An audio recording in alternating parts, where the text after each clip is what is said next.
Master minds commerce చదవాలనుకునే 10th inter విద్యార్థుల తొలి ఎంపిక. గతంలో చూసామండి మనం అమరావతి మహిళల విషయంలో కావచ్చు, లేకపోతే కొంతమంది మహిళల విషయంలో కావచ్చు, అవమానకరమైనటువంటి వ్యాఖ్యలు, దాన్ని సమర్థించుకుంటూ నేతలు కూడా మాట్లాడడం. ఇప్పుడు డిస్కషన్లో మాట్లాడారు సీనియర్ జర్నలిస్టులు అంటే సరే, మళ్ళీ తర్వాత పొలిటికల్ లీడర్స్ కూడా సపోర్ట్ చేస్తూ మళ్ళీ మాట్లాడారు. అసలు ఇది ఒక పాలిటిక్స్ రాజకీయమా? అదే ఇది ఒకప్పుడు స్లేవరీ లాగా ఇప్పుడు కొత్తగా ఇది ఏర్పడింది రాజకీయాల్లో. నేను అంటే నువ్వు అనాలండి. Yes sir, no sir, 3 bags full sir అనే రాజకీయాలు అలవాటైపోయాయి. స్వార్థం, స్వాధీనం, ఈ భూమి ప్లాట్ నాకు సరి చేయండి సార్, దానికి నేను దేనికైనా లొంగిపోతాను, అండ్ నా పెళ్ళాన్ని తిట్టినా పర్వాలేదు సార్, కానీ నేను మీకు గులాంగా బతుకుతాను, నా కులం ఏదన్నా కానీ సార్, నా కులాన్ని బూతులు తిట్టిపించిన నేనే ముందు ఎగబడి నేను తిడతాను. ఈ విధంగా ఆలోచించే వ్యక్తులకి మనం ఏం చెప్తామమ్మా? ప్రజలు నిలబడతారు. నాకు చాలా గర్వంగా ఉంది. మొన్న ఆడవాళ్ళు తిరగబడి జగన్ కాన్వాయ్కి అడ్డం పడ్డారు. షబాష్. ఏం మాట్లాడుతున్నాడండి ఆయన? ఆయన ఇంట్లో ఆడవాళ్ళు లేరా? వీడికి జన్మిచ్చింది ఎవరు? ఆ చెల్లి ఎందుకు ఊరుకుంది? ఆ చెల్లికి అంత టైం ఎందుకు పట్టింది? చంద్రబాబు నాయుడుకి 2 రోజులు ఎందుకు పట్టింది రియాక్ట్ అవ్వడానికి? ఆడవాళ్ళంటే అంత అల్సా, అంత సులకంగా, అంత తేలిగ్గా? అదే మగవాడికి చెప్తే ఓ షర్టు బొడ్డు వరకు ఇప్పుకొని మేసం తిప్పి కంకణాలు, బంగారు కంకణాలు వేసుకొని బెదిరించేవాళ్ళు. ఆడవాళ్ళంటే అంత లోకువా? ఖబర్దార్. నేను అప్పుడు చెప్తా, ఇప్పుడు చెప్తా, ఎప్పుడు చెప్తా. రమ్మనండి జగన్ బయటికి. ఇష్టం వచ్చిన నోటికి వచ్చిన ఇది వాడు కుసంస్కృతికి విధానం. అది యూస్లెస్ ఫెలో.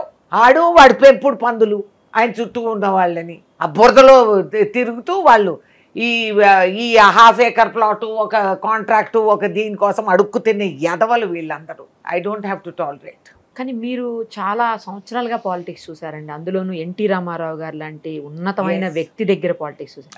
అప్పటికి ఇప్పటికీ ఎందుకు ఇట్లా? అమ్మ, సమాజం మారింది. సమాజంలో పాటించే విలువలన్నీ మారిపోయినాయి.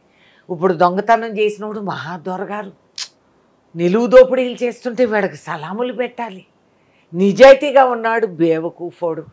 నన్ను కూడా నా కార్యకర్తలు అంటారు, అమ్మ దేవుడు మీకు అంత అవకాశం ఇస్తే మీరు సంపాదించుకోలేదని. నిజమే. కొన్నిసార్లు నేను బాధపడతా, వెసుకుపడతా. అయ్యో, 40 ఏళ్ళు రాజకీయాల్లో నేను 8 ఎకరాల భూమి స్వాధీనం చేసుకోవాల్సింది, పక్కింటోడిది, ఎదురింటోడిది అంతా కూడా నేను కొట్టేయాల్సింది. నా వల్ల కాలేదు. కొన్నిసార్లు బాధపడతాను, ఏంటి అంత తెలివి తక్కువగా నేను మా ఆయన మేడ చుట్టూ ఒక రాతి బండలాగా నేను సంపాదించి పెట్టి, ఆయన కంపెనీలు కాల్చేశారు రాజకీయాల్లో.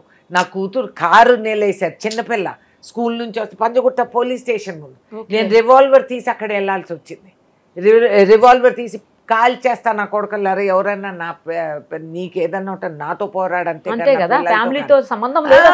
మా మదర్ చింతలు బస్తికి వెళ్తే ఆమెను అటాక్ చేశారు, మా ఇండ్లపైకి వచ్చారు, దాడులు చేశారు.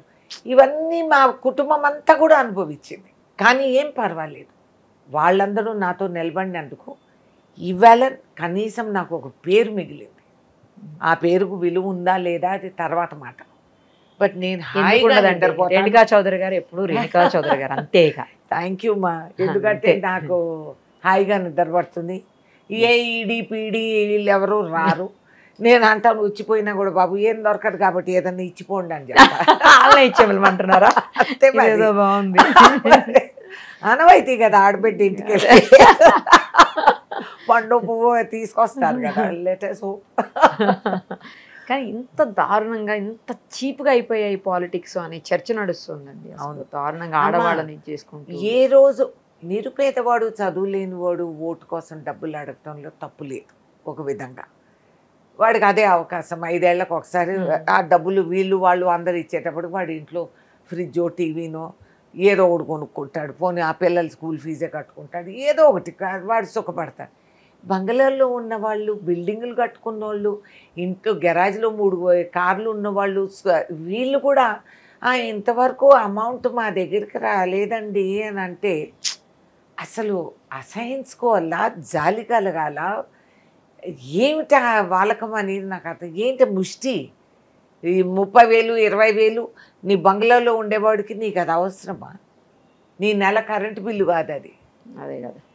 మీరు కూడా లొంగిపోయి మీ ఓటు హక్కు, రాజ్యాంగం ఇచ్చిన అధికారము, హక్కు, దాని విలువ ఏంటో తెలియకుండా చిల్లర డబ్బులకు అమ్ముడిపోయి ఇట్లా రాజకీయాల్ని మనం పొందేసి పెట్టుకుంటాం. జగన్ గాడు వచ్చి మన నెత్తిన కూర్చొని మీకు రాజకీయం వెళ్తా ఉంటే మీరు వంగి వంగి సలాములు పెట్టి వాళ్ళకి గులాములు అవ్వాల్సి వచ్చింది. అదొక బతికేనా?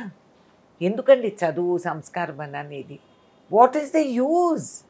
నీకు చదువు డిగ్రీలు ఉండొచ్చు, but you can still be in idiot. Degree only literacy, నీకు చదువు ఏళ్ళు ముద్దరు బదులు సంతకం పెట్టేదే నీకు నేర్చుకున్నావు అనమాట. What is the use? నీ దేశం ఏంటో, దేశం అంటే తుపాకీ పట్టుకొని బార్డర్కి వెళ్ళి పేల్గాంలో పోరాడాల్సిన అవసరం లేదు. దేశభక్తి ఉన్నవాడు ఓటు అమ్ముకోడు, ఆ పౌరుషం పెట్టుకుంటాడు. నా నిర్ణయం ఎంతో అవసరం నా దేశానికి, ఈ ప్రజాస్వామ్యానికి నేనే పునాది అనేది వాళ్ళు గ్రహించుకోవాలి. ఇది ఒకటి ఎడ్యుకేట్ చేయాల్సిన అవసరం అందరికీ ఉంది. ఇవాళ రోజు మీడియా కానీ, పొలిటీషియన్స్ కానీ, టీచర్స్ కానీ, స్కూల్స్ కానీ ఇది నేర్పించాల.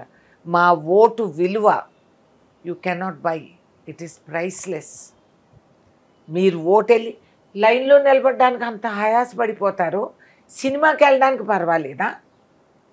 విదేశాలు వెళ్ళి క్యూల్లో నిలబడతారు, ఎయిర్పోర్ట్కి వెళ్ళి గంటలు ప్లేన్ లేట్ అయినా మీరు క్యూలో నిలబడి ఆమదం రేట్లో టికెట్లు కొనుక్కొని అక్కడ నోరు మూసుకొని కుక్కిన పెయిన్లా కూర్చొని మీరు ఫ్లై చేస్తారు. బట్ నీ ఓటుకు విలువ లేదా? నీ వాల్యూ ఏంటి?